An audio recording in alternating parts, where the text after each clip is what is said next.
ഡിയാസിറൈ, Rahul Sadasivan. It's a brand. എന്താണ് പുള്ളി ചെയ്തു വെച്ചേക്കുന്നത്? പീക്ക് സിനിമ സംഭവം അമ്മാതിരിയാണ് പുള്ളി ചെയ്തു വെച്ചേക്കുന്നത്. എന്താ വെച്ചാൽ പുള്ളിയുടെ ഒരു ഫിലിമോഗ്രഫി എടുക്കുവാണെങ്കിൽ നമുക്ക് ആ ബ്രഹ്മയുഗം ഭൂതകാലമല്ല, അതിന് മുമ്പ് റെഡ് ലൈൻ തൊട്ട് നോക്കാനാണെങ്കിൽ എല്ലാം പീക്സ് ആണ് പുള്ളി ചെയ്തു വെച്ചേക്കുന്നത്. ആ സെയിം അതിനകത്ത് ഒരു എന്താ പറയണ്ട കുറവില്ലാതെ കൂടുതലുണ്ടെങ്കിലുള്ള അമ്മാതിരി ലെവലിൽ സാധനം പുള്ളി ചെയ്തു വെച്ചേക്കുന്നത്.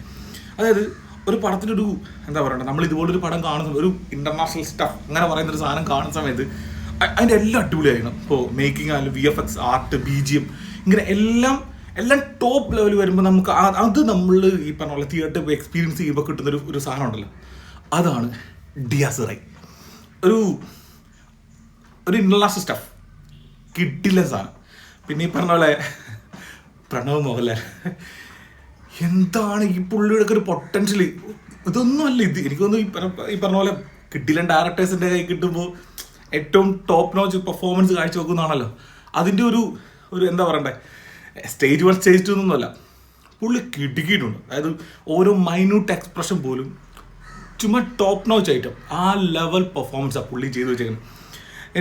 ഈ ഒരു പടത്തിന് ഒരുപാട് ക്യാരക്ടേഴ്സ് ഉള്ള പടമൊന്നുമില്ല, പക്ഷേ നമുക്ക് ഒരു ക്യാരക്ടറിനെ കുറിച്ച് പോലും നമുക്കൊന്നും പറയാൻ പറ്റത്തില്ല. ഈ പറഞ്ഞ പോലെ സ്പോയിലറിനേക്കാൾ ഉപരി നമുക്ക് ഇതുപോലൊരു പടം കാണുമ്പോൾ നമുക്ക് ഓരോ മൊമെൻറ്റിലും നമുക്ക് കിട്ടുന്നൊരു ഒരു എക്സൈറ്റ്മെൻറ്റും ആൻസൈറ്റി, അങ്ങനെ കുറച്ച് കാര്യങ്ങളുണ്ടല്ലോ. ഈ പറഞ്ഞ പോലെ ഇപ്പോൾ സീറ്റഡ് മൊമെൻറ്റ് വരുന്ന സമയത്ത് ചിലപ്പോൾ ആ ഒരു ക്യാരക്ടറിൻ്റെ പേര് പറഞ്ഞാൽ പോലും നമ്മൾ ചിലപ്പോൾ അത് നമ്മളുടെ ഇത് മിസ്സായി പോകും. അപ്പോൾ ആ രീതിയിൽ അവർ മേക്ക് ചെയ്ത് വെച്ചിരിക്കുന്നത്. അപ്പോൾ അങ്ങനത്തെ ഒരു പടമായതുകൊണ്ട് തന്നെ നമുക്ക് ആരെക്കുറിച്ച്, അതുകൊണ്ട് പിന്നെ ഈ പറഞ്ഞ പോലെ ആ ഒരു ട്രെയിലറിനകത്തായാലും കൂടുതലും നമുക്ക് ഈ പറഞ്ഞ പോലെ പ്രണവിൻ്റെ ഫേസാണ് വരുന്നത്. അപ്പോൾ അതുകൊണ്ട് നമുക്ക് പ്രണവിനെ കുറിച്ച് ധൈര്യമായിട്ട് പറയാമല്ലോ. അപ്പോൾ പ്രണവിനെ ടോപ്പ്, ബാക്കിയുള്ളവരും എല്ലാവരും അടിപൊളിയായിട്ടാണ് ചെയ്തിരിക്കുന്നത്. പിന്നെ ഈ പറഞ്ഞ പോലെ പടം പീക്ക്, അതാണ് ഡിയാസിറൈ.